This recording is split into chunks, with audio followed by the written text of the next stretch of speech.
Welcome to breakfast show. బిడ్డ పుట్టిందనే ఆ దంపతులు మురిసిపోయారు. అల్లారు ముద్దుగా సాకారు. ఆ ఆనందంలో ఏడాది గడిచిపోయింది. బిడ్డను బడిలో చేర్పించే సమయం రానే వచ్చింది. చిన్నారి బర్త్ సర్టిఫికేట్ తెచ్చుకుందామని ప్రభుత్వ ఆసుపత్రికి వెళ్ళారు. అక్కడే ఊహించని షాక్. పుట్టింది పాప కాదు బాబు అని ఆసుపత్రి వర్గాలు చెప్పడంతో దంపతులు కంగుతున్నారు. బాబు పుడితే పాపను ఎలా అప్పగించారు?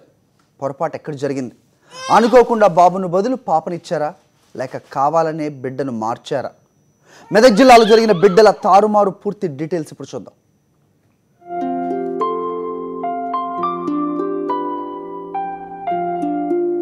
మెదక్ జిల్లా సిద్దిపేట నాసర్పూర్ కాలనీకి చెందిన సత్యనారాయణ, నాగరాణి దంపతులకు 2 సంతానం. మాతా శిశు సంరక్షణ కేంద్రంలో జరిగిన మొదటి కాన్పులో పాపకు జన్మనిచ్చింది నాగరాణి. రెండో కాన్పు కూడా సిద్దిపేట మాతా శిశు సంరక్షణ కేంద్రంలోనే జరిగింది. సిజేరియన్ చేసి బిడ్డకు ప్రాణం పోశారు డాక్టర్లు. మళ్లీ ఆడపిల్లే పుట్టిందని చెప్పారు. పండంటి బిడ్డను చేతిలో పెట్టారు.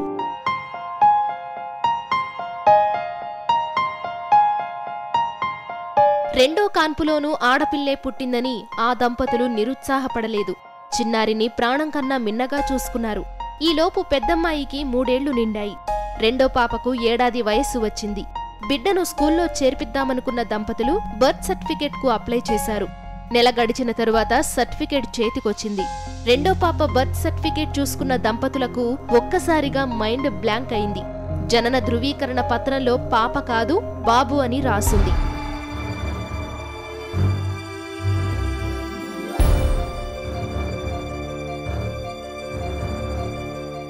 సర్టిఫికెట్లో ఏదైనా తేడా వచ్చి ఉంటుందనుకున్న ఆ దంపతులు మీ సేవా కేంద్రాన్ని సంప్రదించారు. అయితే ఆస్పత్రి వైద్యులు ఇచ్చిన సర్టిఫికెట్ అలాగే ఉందని మీ సేవా నిర్వాహకులు చెప్పారు. దీంతో ఆస్పత్రికి పరుగులు తీశారు దంపతులు. అక్కడి సర్టిఫికెట్లు వెరిఫై చేశారు. కానీ ఆస్పత్రి రికార్డుల్లో కూడా పుట్టింది బాబేనని ఉంది. ఇదే విషయాన్ని ఆస్పత్రి సూపరింటెండెంట్ కృష్ణారావు ధృవీకరించారు. సత్యనారాయణ, నాగరాణి దంపతులకు పుట్టింది పాప కాదు బాబు అని ఆస్పత్రి వర్గాలే చెబుతున్నాయి.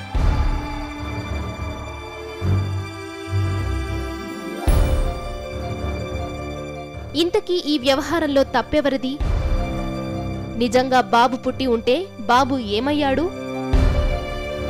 నాగరాణి దంపతుల దగ్గర పెరుగుతున్న పాప ఎవరిది?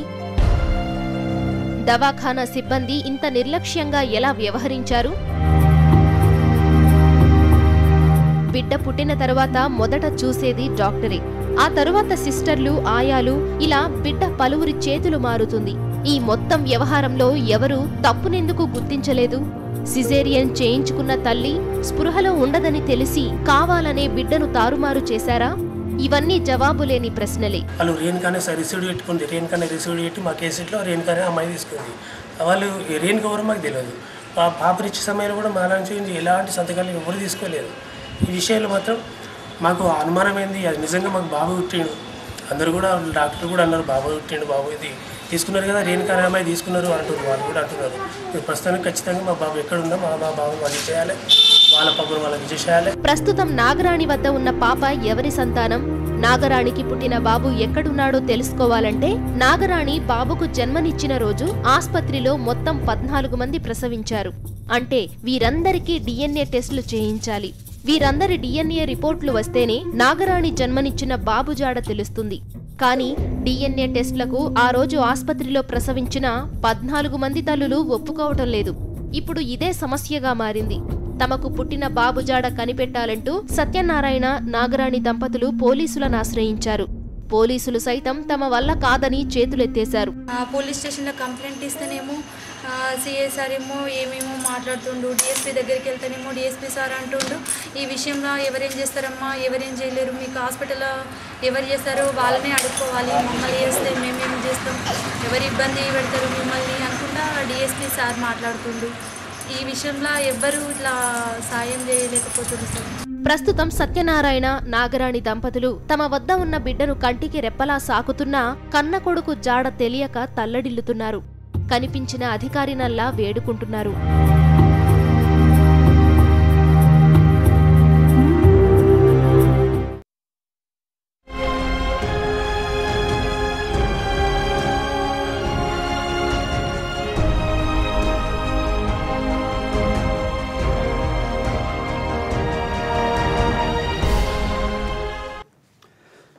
బిడ్డ పుట్టిందని ఆ దంపతులు మురిసిపోయారు, అల్లారు ముద్దుగా సాకారు. ఆ ఆనందంలో ఏడాది గడిచింది. బిడ్డను బడిలో చేర్పించే సమయం వచ్చింది. చిన్నారి బర్త్ సర్టిఫికేట్ తెచ్చుకుందామని హాస్పిటల్కి వెళ్ళారు. అక్కడే ఊహించని షాక్. పుట్టింది పాప కాదు బాబు అని ఆసుపత్రి వర్గాలు చెప్తున్నాయి. దంపతులు కంగుతున్నారు. బాబు పుడితే పాపను ఎలా అప్పగించారు? పొరపాటు ఎక్కడ జరిగింది? అనుకోకుండా బాబుకు బదులు పాపనిచ్చారా లేక కావాలని ఇచ్చారా? మెదక్ జిల్లాలో జరిగిన ఈ బిడ్డల తారుమారు తెలుసుకోవడానికి ఆ పేరెంట్స్ మనతో ఉన్నారు. సత్యనారాయణ అలాగే నాగరాణి వాళ్ళ సాక్షిలో ఉన్నారు. వాళ్ళతో మాట్లాడదాం. సత్యనారాయణ గారు, నాగరాణి, మీరు పాప పుట్టింది అని మీకు సంవత్సరం 3 నెలల వరకు బాగానే ఉందంతా. సో స్కూల్లో చేర్పిద్దామని బర్త్ సర్టిఫికేట్ ఎవరిని స్కూల్లో చేర్పిద్దామని పాపకు 13 నెలలు. మా పెద్ద కూతురు ఉంది సార్. ఈ చిన్న పాప అనేటి ఆమె 2014 3వ నెల 8/30 నాడు ఆమె సిజరీన్ అనేది ఆమె బాబును ఇచ్చేశారు.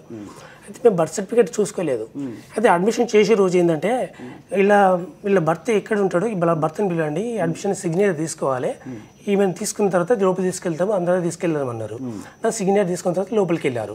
లోపలికి వెళ్ళిన తర్వాత ఫస్ట్ ఆ అమ్మాయిని ఇచ్చేశారు. అంతకంటే ముందే ఒక అబ్బాయిని ఇచ్చేశారు. అవి ఎవరికో ఇచ్చేశారు. ఆ లిస్ట్ లో మాత్రం అబ్బాయి మీదే మీకు ఎలా తెలుసు మరి?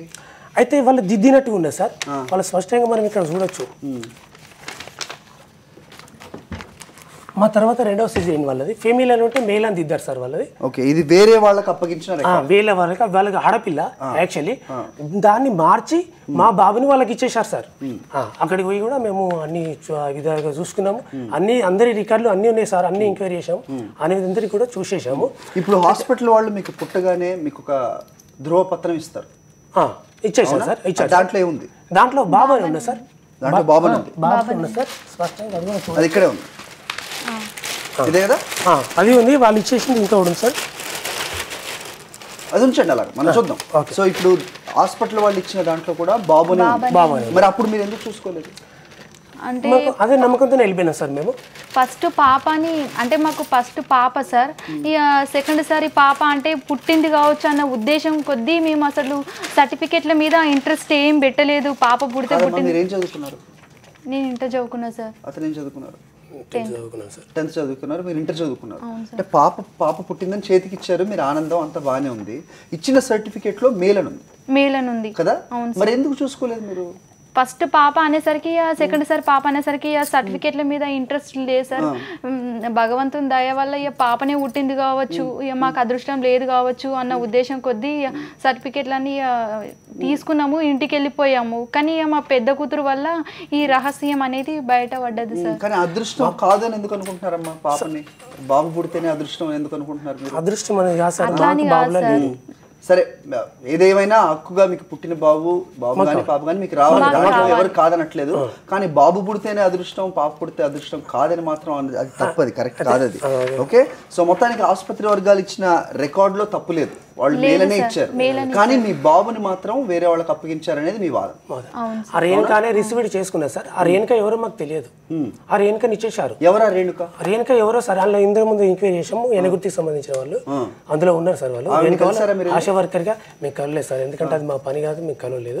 అన్ని విధాలుగా తెలుసుకున్నాం సార్. డిఎస్పీ సార్ కూడా ఇచ్చేసాము, నిన్న కాంప్లీట్ కూడా ఇచ్చేసాము. సార్ కూడా మాట్లాడాము, మా మేడం గారితో సార్ కూడా మాట్లాడారు. హాస్పిటల్ ఇది మీరు ఇప్పుడు ఎక్కడైతే ఇద్దరు మన బర్త్ సర్టిఫికేట్ ఇచ్చే దగ్గర తెలిసిందో, ఆ తర్వాత హాస్పిటల్కి వెళ్ళారా మీరు? వెళ్ళినాం సార్. ఎవరితో మాట్లాడారు? సూపరింటెండెంట్ తోటి మాట్లాడాము, కృష్ణారావు సార్ తో మాట్లాడాము. వాళ్ళు కృష్ణారావు సార్ బాగానే మాట్లాడిండు. ఏమన్నాడంటే నీకు బాబు పుట్టిండమ్మా, ఇచ్చేసినాం అని అన్నాడు. ఎవరికి ఇచ్చేస్తారని చెప్పి? అదే అక్కడ ఉన్న ఆశా వర్క్ అంటే ఆమె పద్మప్రియ అంట సార్. అంటే హాస్పిటల్ వర్గాలు బాబు పుట్టగానే ఒక చేతికి అప్పగించారు. వాళ్ళేమో బయటికి తీసుకొచ్చి వేరే వాళ్ళకి ఇచ్చినట్టు మార్చారు సార్.